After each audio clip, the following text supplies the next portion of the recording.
RSS ಗೀತೆ ಹಾಡಿದ DKಶಿ ಕ್ಷಮೆ ಕೇಳಲಿ ಅಂತ ಹರಿಪ್ರಸಾದ್ ಹೇಳ್ತಾ ಇರೋದು. DK ಶಿವಕುಮಾರ್ ಅವರು ಇತ್ತೀಚೆಗೆ ನಾವು ಗಮನಿಸಿದ ಹಾಗೇನೆ ರಾಜ್ಯ ರಾಜಕಾರಣದಲ್ಲಿ ಬೇರೆ ಬಿರುಗಾಳಿ ಬೀಸೋದಕ್ಕೆ ಇವ್ರು ಕಾರಣರಾಗ್ತಾರಾ ಅನ್ನೋ ಪ್ರಶ್ನೆ ಹುಟ್ಕೊಳ್ತಾ ಇದೆ.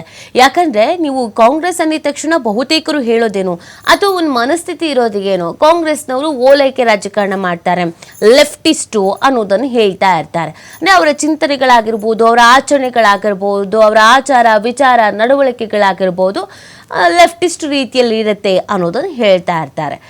ಅಂದರೆ ಸ್ವಲ್ಪ ಈ ಹಿಂದೂ ರಾಜಕಾರಣ, ಹಿಂದೂ ದೇವರ ಬಗ್ಗೆ ಒಲವು ಈ ಥರದ್ದೆಲ್ಲ ಸ್ವಲ್ಪ ಕಮ್ಮಿ ಇರತ್ತೆ ಅಂತ. ನೀವು BJP ಅಥವಾ RSS ಅಂತ ಬಂದಾಗ ಹಿಂದುತ್ವ, ದೇವರು, ಪೂಜೆ, ಸಂಪ್ರದಾಯ, ಪಾಲನೆ, ಲಾಲನೆ ಈ ಥರದ್ದಿರುತ್ತೆ ಅನ್ನೋದನ್ನು ಹೇಳ್ತಾ ಇರ್ತಾರೆ. ಗೊತ್ತಿಲ್ಲ, DK ಶಿವಕುಮಾರ್ ಅವರ ಒಲವು ಇತ್ತೀಚೆಗೆ ಸಾಕಷ್ಟು ದೇವರು ದೇವರು ದೇವರು ಹಿಂದೂ ಸಂಪ್ರದಾಯದ ಬಗ್ಗೆ ಇದೆ. ಅದು ಕುಂಭಮೇಳಕ್ಕೆ ಹೋದರೆ ಹೊಟ್ಟೆ ತುಂಬುತ್ತಾ ಅಂತ ಕಾಂಗ್ರೆಸ್ನವ್ರು ಕೇಳಿದರು, ಮಲ್ಲಿಕಾರ್ಜುನ ಖರ್ಗೆ ಅವರು. ಇವರು ಕುಂಭಮೇಳಕ್ಕೆ ಪತ್ನಿ ಸಮೇತ ಹೋಗಿ ನೀರಲ್ಲಿ ಮುಳುಗಿ ಎದ್ದು ಬಂದರು. ಅದಾದಮೇಲೆ ಅಮಿತ್ ಶಾ ಅವರ ಜೊತೆಗೆ ಸದ್ಗುರು ಒಂದು ಕಾರ್ಯಕ್ರಮ ಅರೇಂಜ್ ಏನಾಗಿತ್ತು, ಆ ಕಾರ್ಯಕ್ರಮದಲ್ಲಿ ಒಟ್ಟಿಗೆ ಕಾಣಿಸ್ಕೊಂಡ್ರು. ಸ್ವಲ್ಪ ಇತ್ತೀಚೆಗೆ ಹಿಂದುತ್ವ, ಹಿಂದೂಗಳು, ದೇವರು ಅನ್ನೋದ್ರ ಬಗ್ಗೆ DK ಶಿವಕುಮಾರ್ ಅವರ ಒಲವು ಇದೆ ಅನ್ನೋದು ಗೊತ್ತಾಗ್ತಾ ಇದೆ. ಎಲ್ಲದಕ್ಕಿಂತ ಹೆಚ್ಚಾಗಿ ಈಗ ಅತಿ ಹೆಚ್ಚು ಚರ್ಚೆ ಆಗ್ತಾ ಇರೋದು RSSನ ಗೀತೆಯನ್ನು DK ಶಿವಕುಮಾರ್ ಅವ್ರ ಬಾಯಲ್ಲಿ ಕೇಳಿರೋದು. ಯಾಕೆ ಹೇಳಬೇಕು? DK ಶಿವಕುಮಾರ್ ಅವರು RSS ಇಂದ ಬಂದವರ, DK ಶಿವಕುಮಾರ್ ಅವರು RSS ಜೊತೆಗೆ ನಂಟಿರೋರ, DK ಶಿವಕುಮಾರ್ ಅವರು BJPನ ಅನ್ನೋ ಪ್ರಶ್ನೆ ಉದ್ಭವ ಆಗಿದೆ. ಸೊ ವಿಧಾನಸಭೆ ಕಲಾಪದಲ್ಲಿ RSS ಗೀತೆ ನಮಸ್ತೆ ಸದಾ ವತ್ಸಲೆ ಹಾಡಿದ KPCC ಅಧ್ಯಕ್ಷ DK ಶಿವಕುಮಾರ್ ಕ್ಷಮೆ ಕೇಳಲಿ ಅಂತ ಕಾಂಗ್ರೆಸ್ನ MLC BK ಹರಿಪ್ರಸಾದ್ ಅವರು ಹೇಳಿರೋದು.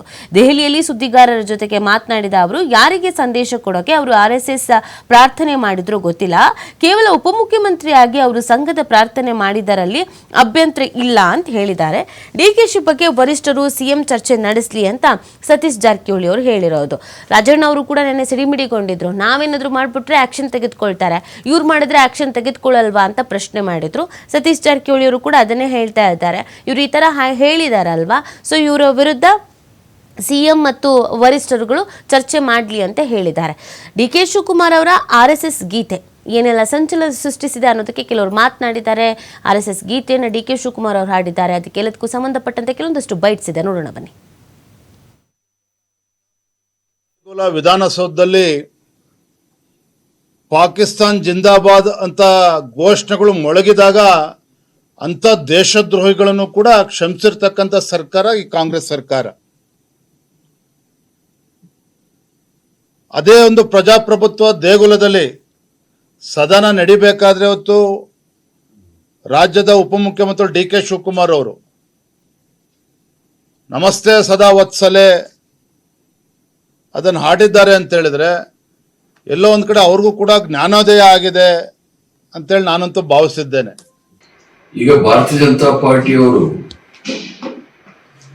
ಇಂಥ ವಿಚಾರವನ್ನ ಸಮರ್ಥಿಸಿಕೊಳ್ಳೇಬೇಕು. ಯಾಕಂದ್ರೆ RSSನ ಈ ದೇಶದಲ್ಲಿ 3 ಬಾರಿ ಈಗಾಗಲೇ ನಿಷೇಧ ಮಾಡಿದ್ದಾರೆ. DK ಶಿವಕುಮಾರ್ ಅವರು ಡೆಪ್ಟಿ ಮುಖ್ಯಮಂತ್ರಿಗಳಾಗಿ ಸಂಘ ಪ್ರಾರ್ಥನೆ ಮಾಡೋದ್ರಲ್ಲಿ ನಮ್ದೇನು ಅಭ್ಯಂತರ ಇಲ್ಲ. ಯಾಕಂದ್ರೆ ಸರ್ಕಾರ ಅಂತಕ್ಕಂಥದ್ದು ಅದು ಒಂದು ಪಕ್ಷದ ಸರ್ಕಾರ ಅಲ್ಲ, ಇಡೀ 7 ಕೋಟಿ ಕರ್ನಾಟಕ ಜನತೆಯ ಸರ್ಕಾರ. ಅದರಲ್ಲಿ ಎಲ್ಲ RSS ಅವರು ಇದ್ದಾರೆ, ಜಮಾತೆ ಇಸ್ಲಾಮಿ ಅವರು ಇದ್ದಾರೆ, ಎಲ್ಲರೂ ಇದ್ದಾರೆ. ಅವ್ರು ಏನು ಬೇಕಾದ್ರೂ ಮಾಡ್ಬೋದ್ರಿ, ಅವ್ರು RSS ಗೀತೆ ಬೇಕಾದ್ರೂ ಆಡ್ಬೋದು. ಅಲ್ಲಿ ಇದು ಎಂಥದ್ದು ಅಮಿತ್ ಶಾ ಜೊತೆನಲ್ಲಿ ಹೋಗಿ ಸದ್ಗುರು ಇವರು ಡಯಾಸ್ ಮೇಲೆ ಕೂತ್ಕೋಬೋದು. ಆಮೇಲಿಂದ ಇದು ಎಲ್ಲಿ ನಮ್ಮ KPCC ಅಧ್ಯಕ್ಷರು ಯಾವುದು ಪ್ರಯಾಗ್ರಾಜ್ದಲ್ಲಿ ಹೋಗ್ಬಿಟ್ಟು ನಾವು ಅಲ್ಲಿ ಪುಣ್ಯ ಸ್ನಾನ ಮಾಡಿಬಿಟ್ರೆ ಬಡವನ ಹೊಟ್ಟೆ ತುಂಬುತ್ತಾ ಅಂತ ಹೇಳಿದ್ರು, ಅಲ್ಲಿನೂ ಹೋಗ್ತಾರೆ. ಆಮೇಲಿಂದ ಅಂಬಾನಿ ಮದುವೆನ ನಮ್ಮ ರಾಹುಲ್ ಗಾಂಧಿಯವರು ಸ್ವೀಕಾರ ಮಾಡಲಿಕ್ಕೆ ಹಿಂದೂ ಮುಂದೆ ನೋಡಿದ್ರೆ ಅವ್ರು ಸ್ವೀಕಾರ ಮಾಡೋದಿಲ್ಲ. ಅಂಥ ಮದುವೆಗೆ ಕುಟುಂಬ ಸಮೇತ ಹೋಗ್ತಾರೆ.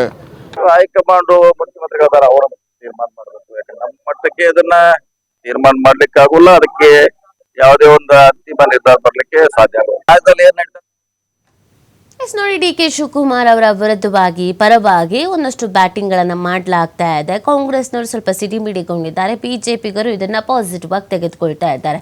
ಇದು ಯಾಕೆ ಇಷ್ಟರ ಮಟ್ಟಿಗೆ ಚರ್ಚೆ ಆಗುತ್ತೆ ಅಂತಂದ್ರೆ, ಡಿ ಕೆ ಶಿವಕುಮಾರ್ ಅವರನ್ನ ಕಾಂಗ್ರೆಸ್ನಲ್ಲಿ ಮೂಲೆ ಗುಂಪು ಮಾಡ್ತಾ ಇದ್ದಾರೆ. ಕಾಂಗ್ರೆಸ್ನಲ್ಲಿ ಅವರಿಗೆ ಸಿಎಂ ಸ್ಥಾನ ಯಾವತ್ತಿದ್ರೂ ಕೂಡ ಸಿಗೋದೇ ಇಲ್ಲ. ಆದರೆ ಬಿಜೆಪಿಗೆ ಬಂದ್ರೆ ಅವ್ರಿಗೆ ಒಳ್ಳೆ ಸ್ಥಾನಮಾನ ಸಿಗುತ್ತೆ ಅನ್ನೋದೊಂದು ಚರ್ಚೆ ರಾಜಕೀಯ ವಲಯದಲ್ಲಿ ಆಗಿತ್ತು.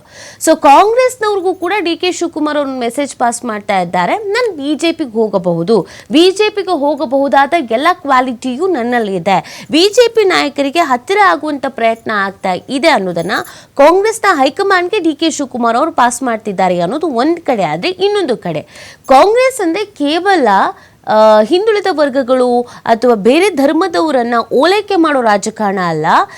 ಬಿಜೆಪಿಗೆ ಮಾತ್ರ ಹಿಂದುತ್ವ ಬರೆದು ಕೊಟ್ಟಿಲ್ಲ, ಕಾಂಗ್ರೆಸ್ನವ್ರಿಗೂ ಕೂಡ ಹಿಂದುತ್ವ ಅನ್ನೋ ಒಲವಿದೆ.